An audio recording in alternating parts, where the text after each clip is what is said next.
Bueno, es interesante. Muchísimas gracias, Juan Carlos, Gracias a ti, Pati, por muchas estar gracias. aquí en el Gracias por programa. recibirme. Y bueno, de todas estas cosas que sabes sobre astronomía y eres un fanático de la astronomía y conocedor de nuestro cielo, pues será un placer tenerte en la Noche de las Estrellas este Gracias. año. Bueno, tenerlos a todos ustedes. Tienen un equipo súper preparado, súper interesante en cuestión de conocimiento. Son personas que tienen a veces diferentes profesiones, pero todos son fanáticos o aficionados a la astronomía, y hay mucha gente que tiene conocimientos de primera. Entonces, conoces al doctor Carlos Mucho Frontana, gusto, gracias. que es el nuevo coordinador de la sede Noche de las Estrellas Querétaro. Y platícanos cómo surgió este gusto por la astronomía. Y bueno, seguramente que tienes desde toda tu vida, 20 años. digo, siendo admirador del cielo, porque 20 años, eso puede ser ya formalmente, ¿no? Pero ¿cómo fue que se inició este gusto por las estrellas? Y por el conocimiento de qué es un telescopio y cómo se ve y en fin, ¿no? Todo este campo que es súper excitante. Uy, qué bonita anécdota me estás haciendo como recordar. Yo recuerdo cuando era chiquito, yo creo que de unos 5 años, me llevaron, yo nací cerca de Monterrey y me llevaron al Centro Cultural Alfa. Okay. Pero ese Centro Cultural Alfa es de grupo Alfa, ¿no? Del grupo empresarial de Monterrey. Y ahí vi los planetas, eran bolas de unicel y las tenían suspendidas con unos sopladores, y entonces estaban las bolas haciéndole así y se movían. No, esa me cambió la vida, y estoy hablando de que son los albores de mi memoria.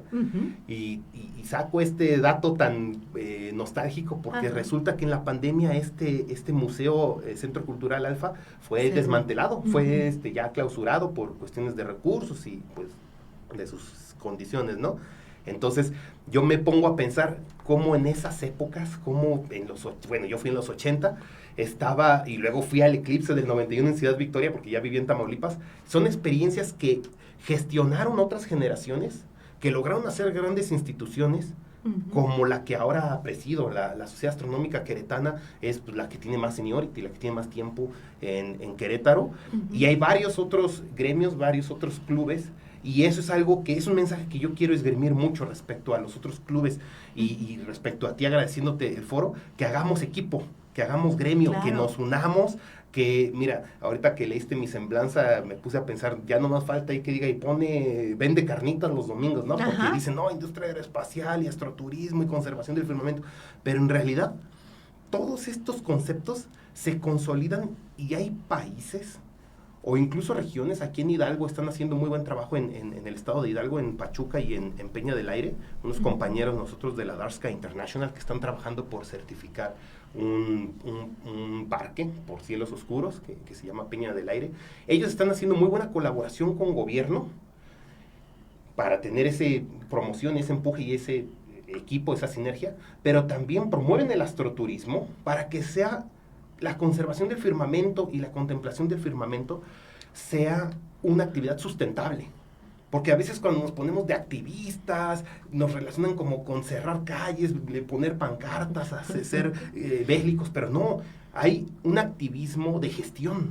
Hay activismo que buscas acercarte a distintos niveles de gobierno y es por eso por lo que te agradezco el foro, porque yo quiero ponerme a disposición de la sociedad civil. Si alguien piensa o es consciente también de que el cielo se nos está privando por causa de la mala iluminación, alumbrado público en general, alumbrado exterior, hasta de las casas también, aunque no sea público, todo eso nos está quitando de un recurso. Y ahorita en la Noche de las Estrellas estamos viendo que si la hacemos en el sur, que si otro grupo lo hace actualmente en Campus Aeropuerto, allá en la parte del Junípero Serra, pero en realidad lo que buscamos es pues alejarnos, pero no tanto para que sea accesible. Oigan, ¿por qué tenemos que batallar así? Cuando el catálogo Messier se hizo desde el centro de París en el siglo XIX y finales del siglo XVIII. Entonces mi mensaje es ese, toda esta semblanza que consolida tanta nostalgia, pero a la vez tantas rubros, es porque lo que quiero es hacer equipo con las universidades, con los varios niveles de gobierno, con la sociedad civil. Oigan, vamos a formar, como lo están haciendo en otros países, pues una unidad, un equipo, una sinergia para trabajar por la conservación, para que sea una actividad sustentable. Y sí, pues por la divulgación, ¿por qué no? Pues por eso estamos aquí. Claro, el conocer el cielo. No nada más es que no podemos ver las estrellas. Es que no nada más implica ver, ¿no? Implica conocer, implica ir más allá, entender lo que significa la distancia, la luz, entender pues nuestro universo, finalmente. Hoy es el Día Internacional de los Pueblos Indígenas, y cuando fui ponente de una cumbre en Chile, de la Cumbre Mundial de Astroturismo, y todo el enfoque que decían ahí es, cuando tú vas a Alemania, a los observatorios profesionales, te dan la misma explicación científica ortodoxa. Si vas a Hawái, es cosmología. Si vas a Estados Unidos, es cosmología. Si vas a México, a San Pedro Mártir, es cosmología, cómo crece el universo, cómo se expande. Pero el astroturismo lo que hace es que tú vas a la comunidad y ellos te agarran, por ejemplo, en Vicuña, en Chile, te ponen en una fogata y te sientas alrededor de la fogata y te platican la cosmogonía del lugar. Y eso no es la misma que Alemania, que Hawái o que San Pedro Mártir. Claro. Entonces, por eso que hoy conmemoramos la contemplación del firmamento desde otras cosmogonías, no solamente desde la Unión Astronómica Internacional. Ya había civilizaciones antes, ya contemplaban el firmamento y ya era un modo de vida para ellos. De ello dependían sus ciclos agrícolas y su vida en general. Sí, interesante, ¿no? Sí. No, pues yo estoy pensando que sí es un verdadero reto, ahora que me toca, gracias por el comentario, que me toca hacer la organización de la Noche de las Estrellas, justamente buscar lugares en donde haya poca contaminación lumínica y donde además, me parece muy interesante esto que estás comentando al respecto del recurso, del cielo como un recurso que es importante, cultural, así es, que tenemos que ver y que podamos acercarnos también a las comunidades para que compartamos esas cosmogonías, como que nos ha hecho mucha falta en la Noche de las Estrellas. Sería interesante. No nos adelantas sobre qué podrías platicarnos. Sí, por supuesto. Mira, de hecho, ahorita les comenté que el equipo de Dark Sky International está trabajando mucho en México, en Hidalgo, pero algo que generó mucho impacto mediático es ese parque, cuando en realidad no fue tan conocido. Hicimos lo posible, pero no tenemos tal vez todavía ese alcance. No fue tan conocido que en México ya hay un parque Dark Sky International, y está aquí en Querétaro, y se llama Parque Joya La Barreta. Y trabajamos durante 2 años, nos tomó 800 horas, hombre, de auditorías, de mediciones del cielo, de acciones de iluminación, de alumbrado, pero, y revuelvo al tema del Día Internacional de los Pueblos Indígenas, parte de los entregables fue reunir a la comunidad y explicarles que son propietarios o tenedores o poseedores de un recurso cultural. O sea, la gente va a salir de su bóveda de luz, de contaminación, para llegar al Parque Joya La Barreta y para ver las estrellas ahí, que, o sea, ellos pueden hacer sinergia con esa mecánica, ¿no? Claro. Entonces, ese es un mensaje en cuestión de recurso cultural que yo llevaría. Yo les diría a los visitantes, oigan, miren, tuvieron que desplazarse tanto tiempo, pero aún lo que se hayan desplazado, miren el domo, la bóveda de luz que está ahí, ese resplandor te está privando de objetos celestes. O sea, si se han dado cuenta, está muy bien planeada la fecha de las noches de las estrellas de todos los años, porque siempre es con cuarto creciente, para que se vea los cráteres. Pero, ¿qué pasaría si no hubiera luna? O sea, muchas veces, incluso tenemos unos colegas de la Asociación Mexicana de Astroturismo, que son la delegación de Guadalajara, el capítulo Guadalajara, bueno, todo Jalisco están. Ellos, cuando no hay luna, no hacen astroturismo. ¿Por qué? Porque la luna brilla mucho y pueden estar en la ciudad, o sea, es lo más fácil. Pero te das cuenta de lo que nos estamos privando, o sea, de qué cantidad de objetos de cielo oscuro, de fondo cielo profundo, y galaxias, o sea, ni se diga la Vía Láctea. Fui a brindar un servicio por parte de Astronaut a Bernal, y fue una cena muy, muy bonita, la detallaron mucho. Y las personas me decían, oye, pero ¿a poco vamos a hacer la observación con esa nube? Y le digo, no es una nube, es una Vía Láctea. Dice, con razón no se mueve. O sea, realmente lo que los antiguos pueblos indígenas y pueblos originarios platicaban en las noches antes de irse a dormir y tenían de techo la Vía Láctea y les explicaban, algunas civilizaciones era el camino para llegar al inframundo, para otras culturas era la leche de cuando estaban amamantando al dios máximo, ¿no? Y así cada uno tenía su cosmogonía. Y hoy que tenemos tanta información, llegas a un evento en donde nunca la habían visto, simplemente nunca la habían visto la Vía Láctea. Eso es lo que yo enfatizaría. Fíjate que dices algo muy, muy importante. Mucha de la gente muchas veces se ha quejado en Noche de las Estrellas. ¿Y por qué tan lejos? ¿Y por qué tan lejos? Y fíjate que algo que yo aprendí desde que inicié es preguntarle primero a los astrónomos aficionados. Oigan, ¿dónde les gustaría que fuera? O sea, ¿dónde se podría hacer que tengamos un cielo para ver, ¿no? Hubo una ocasión en que el tema era contaminación lumínica, y lo hicimos en Santa Rosa de Viterbo. Y había muchísima gente diciendo, pero es que no podemos ver nada, es que no podemos. Precisamente, ese era el tema, ¿no? Y yo tenía mucha ilusión durante esa ocasión, precisamente, de decirles, esta es la razón por la cual nos salimos y buscamos siempre la posibilidad de un cielo al menos un poco más oscuro. Ciertamente salirte de la ciudad implica sí un viaje para muchos, ¿no? En algún momento también vimos la posibilidad de que hubiera un tipo de campamento para quienes se quisieran quedar toda la noche y seguir entendiendo y estar en contacto con esta información tan importante. Pero la pandemia vino a perder todo. Una cosa importante, porque entonces ahora había que tener demasiadas medidas de seguridad para que la gente no fuera a contagiarse de algo, ¿no? Entonces, todavía creo que tenemos ese miedo, todavía surge, todavía no es tan simple hacerlo, y además de que, bueno, personas que quieran pasar la noche lejos de su casa, en una casa de campaña, porque no vamos a construir un hotel de la noche a la mañana, ¿no? Siempre resulta complejo. Sin embargo, incluso hace un año que lo hicimos en Amazcala, en una parte del campus de la UAC, hubo gente que llegó con sus cosas diciendo, sí, nosotros sí queremos quedarnos, ¿no? O sea, sí queremos quedarnos. No es mucha gente, pero sí hubo gente interesada. Entonces, esta parte que tú ahora comentas, y a mí me gustaría que nos hicieras un poco el anuncio de dónde queda la Barreta. Sí, claro. Es en La Joya.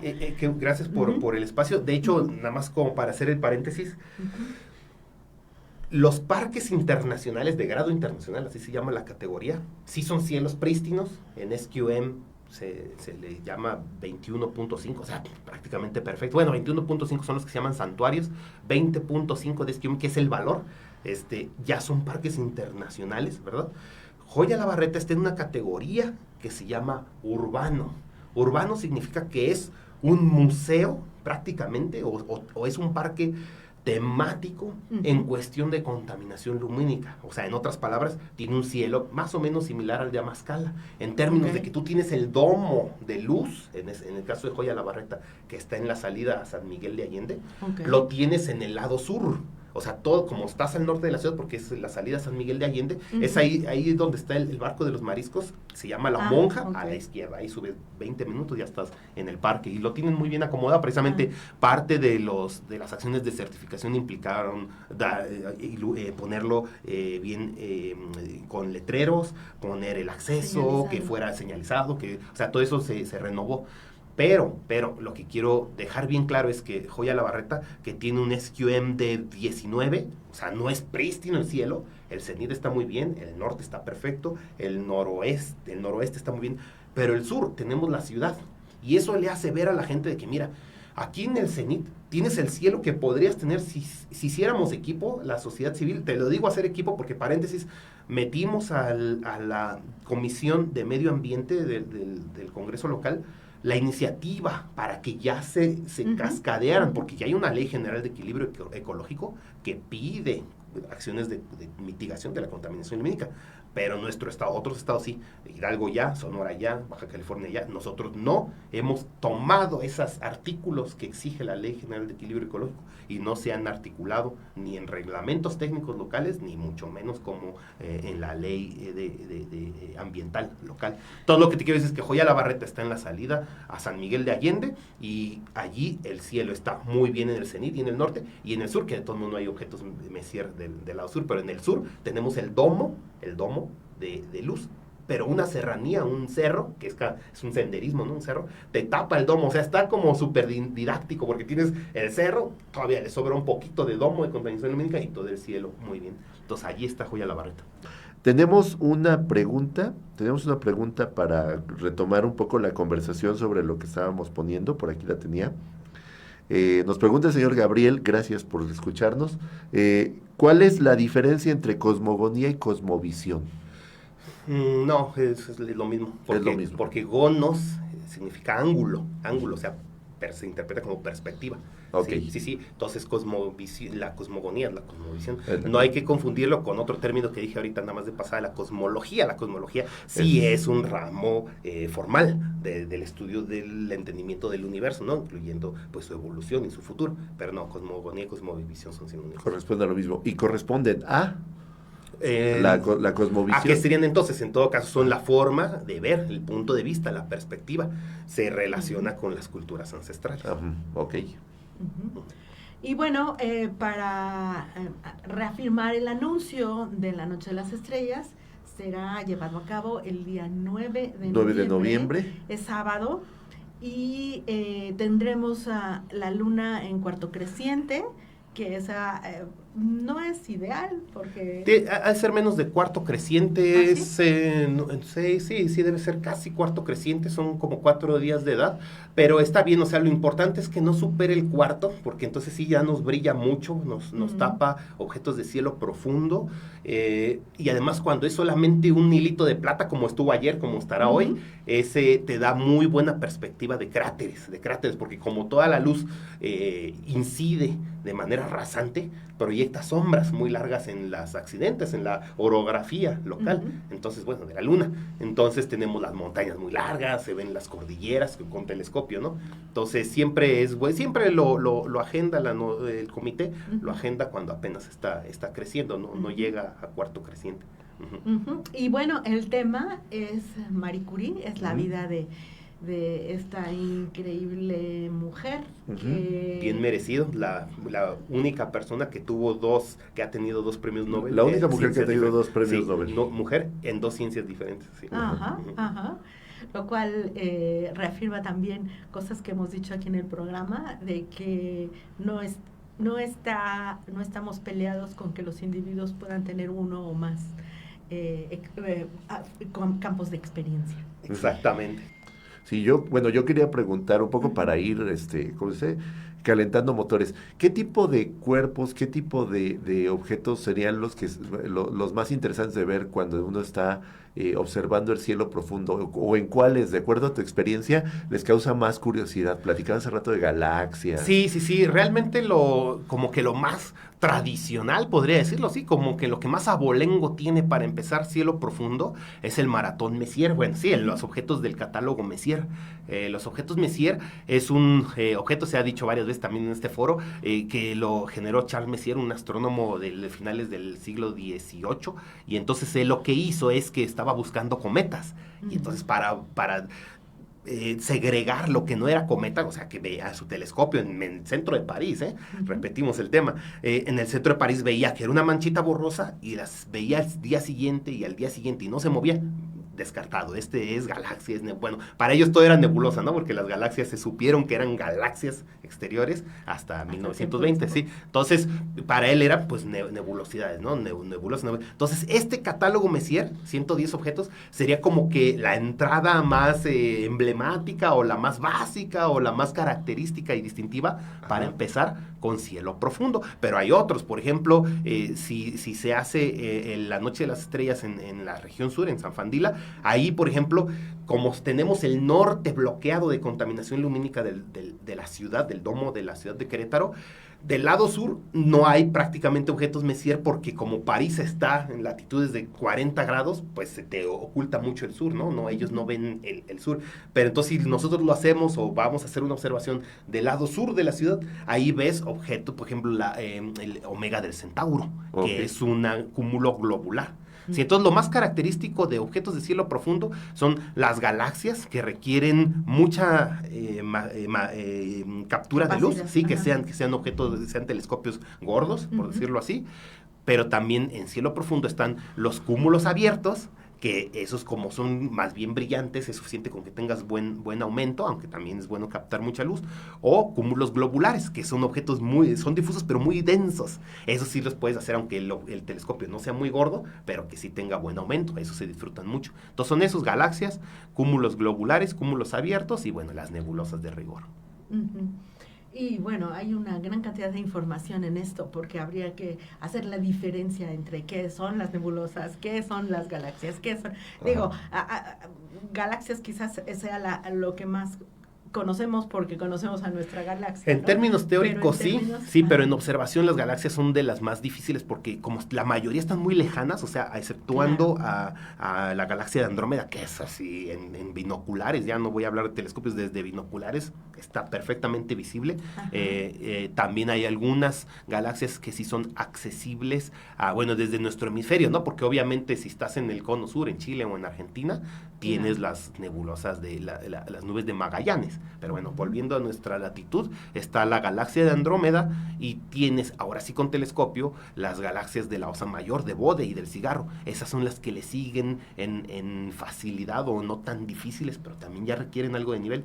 Pero ya la región de Leo y de Virgo sí requieren que tengas experiencia en manejar telescopios y que el telescopio sea relativamente de mediano, o sea, que no sea de los de entrada muy básicos.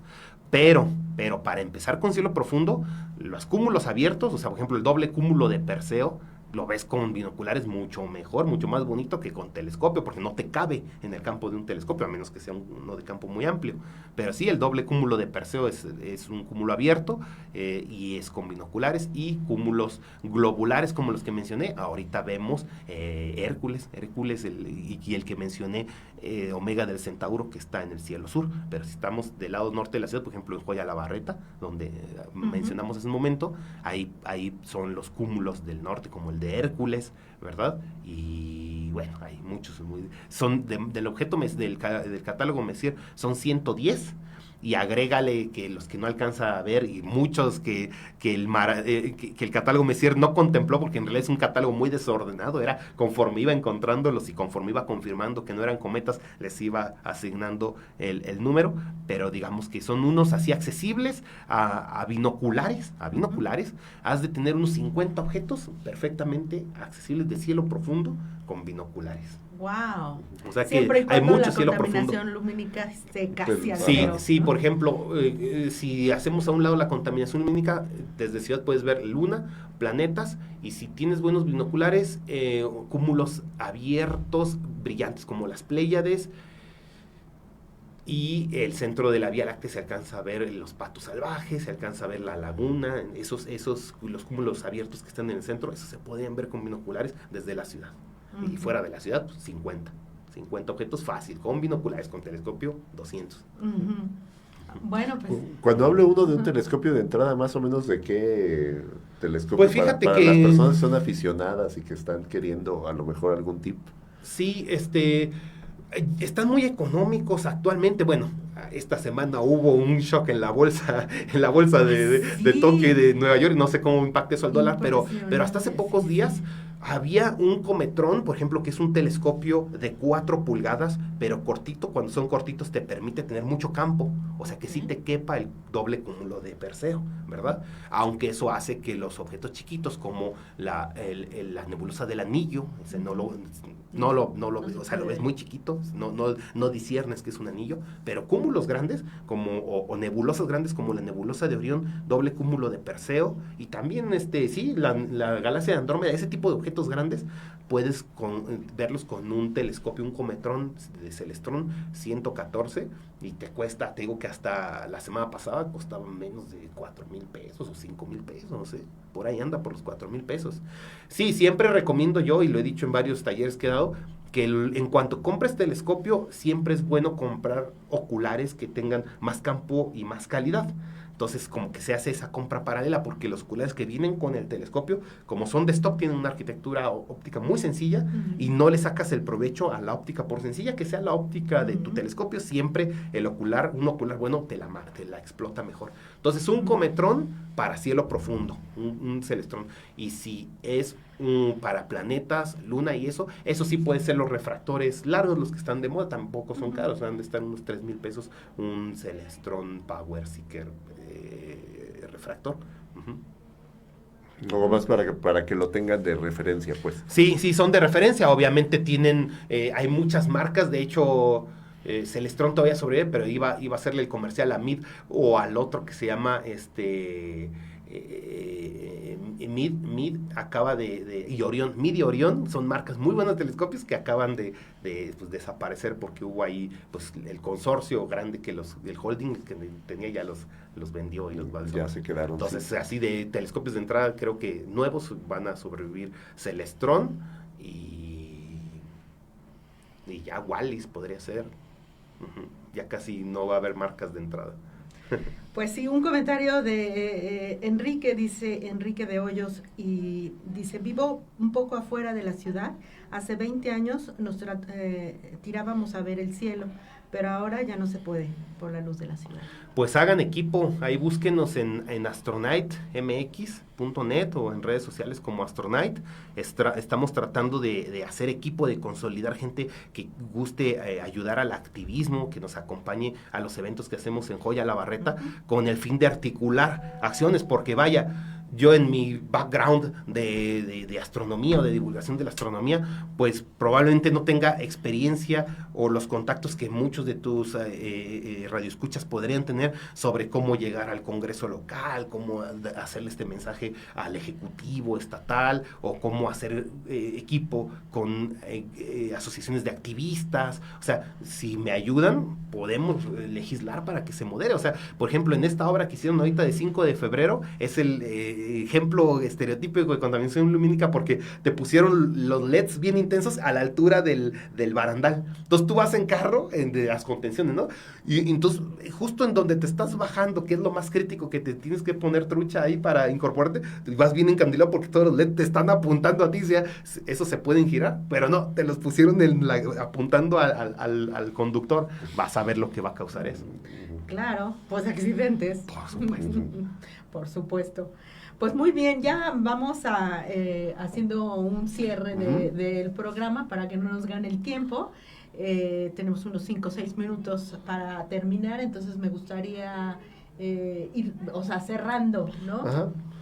Pues vamos a ir cerrando entonces el programa con invitar a las personas. Ahorita platicabas de Astronite como proyecto. ¿Dónde se pueden comunicar las personas para que sí, tenemos en la página, está el concentrado en la página, es astroниtemx.net, y ahí están todas las redes sociales como en accesos directos, del Insta, hasta el TikTok, el Face, está nuestro portal de Dark Sky International, porque tenemos una representación aquí en Querétaro de ese organismo, está el link para el grupo también de activistas de conservación del firmamento, pero que no son de Dark Sky, porque mucha gente no lo sabe, pero en realidad la contaminación lumínica, aunque los astrónomos han sido los que lideran el combate, en realidad el verdadero impacto está, por ejemplo, al dormir, ¿no? En la secreción de la melatonina, o está en las tortugas que necesitan el reflejo, la luz polarizada y el reflejo del océano para guiarse, y entonces ahora con los desarrollos inmobiliarios que iluminan, las tortugas se van para atrás y ya condenan su existencia porque necesitan llegar al océano,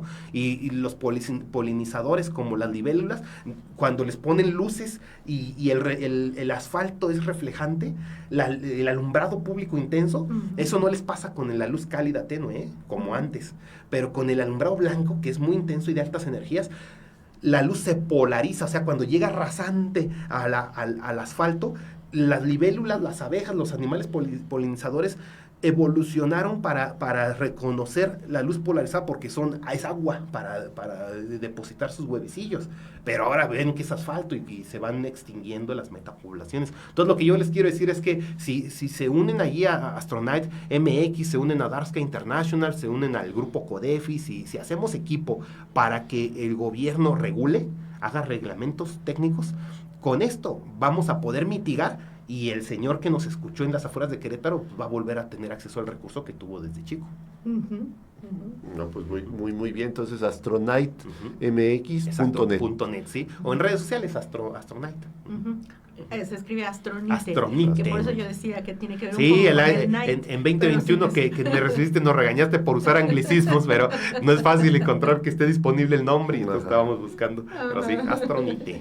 Pues lo siento por el regaño, pero digo, para cómo se escribe, ¿no? Astronite, exactamente. Entonces, y ya MX es el nombre para encontrarlo, pero el logo ahí dice Astronite. Ajá. Y todos los interesados, pues será un placer. Sí, vamos a hacer equipo, llevar al Congreso. Y por qué no, a todos aquellos que tengan algún contacto a nivel gubernamental y que que lleven el mensaje. Tipo de o vaya, o sea, no va a ser un gasto. Realmente, si tú comparas lo que un LED blanco gasta, como el blanco se compone de todos los colores, incluyendo el azul que gasta mucha energía, ese LED blanco, comparado con también LED, no se confundan, si estamos promoviendo el LED, pero el LED ámbar, el LED monocromo, el LED que solo emite en un pico del espectro, claro, es muy eficiente. Te hace ver más nítido, no ves colores, en los colores, pero en la noche no deberías necesitar colores, a menos que estés trabajando en una nave industrial, pero al exterior que vas hacia tu casa, es más seguro tener, véanlo cuando llegan a las tiendas de conveniencia, que tienen los reflectores intensos. En Estados Unidos ya han emitido papers, y en Europa, de que esos reflectores tú te sientes muy seguro porque está el reflector que sale del Oxxo, y entonces quedas encandilado, y como sales encandilado, a un lado del Oxxo ya no hay ese reflector, y entonces llegas encandilado y los rateros están escondidos en la sombra, en el contraste. O sea, lo que es ineficiente es esos contrastes en que una tienda o un laboratorio o un comercio echó mucha luz, y bajando del puente ya está oscuro otra vez. Entonces, no, lo que hay que hacer es homologar a que el tono sea cálido, sea monocromo, y eso le va a ahorrar mucho dinero. El 50% del gasto de facturación municipal de todos los municipios, 50% es totalmente tirado a la basura o tirado al cielo. Sí, son accidentes automovilísticos, y también son pérdida de inseguridad, personas, porque hay mucha gente que sigue atravesando estas vialidades y que no los ve uno. Vas encandilado. Hasta al final. Muy bien. Bueno, pues estamos ya cerrando el programa. Agradecemos mucho por tu presencia. Por el espacio. Te vamos a ver, te vamos a esperar ahí gracias, con los brazos abiertos en la Noche de las Estrellas para que participen en los talleres. Muchísimas gracias. Soy Patricia García Horstman. Que tenga usted un lindo fin de semana. Gracias. Esto fue Sinapsis 89.5.